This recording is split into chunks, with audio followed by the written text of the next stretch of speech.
A solar stock just ripped plus 22% in a single session. Over 21% of the float is short. That's not just momentum. It's a potential squeeze setup. T1 Energy, ticker TAE, is building America's domestic solar supply chain, focusing on manufacturing, battery storage, and clean energy infrastructure. They posted $879 million in sales over the last 12 months. Working to turn that revenue engine into consistent profitability, here's the setup. Forward PE sits at 35x pricing and growth.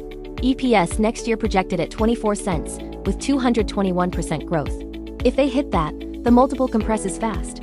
Sales year over year are up 1,459%. That's not a typo. Now the other side, gross margin is only 7.6%. Profit margin is a negative 43.78%. Debt to equity is 1.78. This company is burning capital to fund explosive growth. The market bets they'll profit. Institutions own 64.61% of this stock. BlackRock, Vanguard, Renaissance, they're already in the room. Analysts' consensus price target is $9.10, about 8% upside. Short float of 21.60% could force covering. Today's catalyst, a 10 million share stake disclosure from a major LP. Someone very serious is paying attention. T1 Energy is a high-velocity growth story with razor-thin margins, heavy debt, and a short float that could supercharge every move.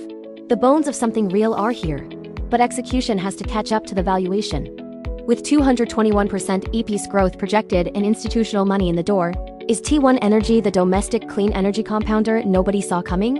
Or is the debt load the story that ends this run? Not financial advice. Do your own research.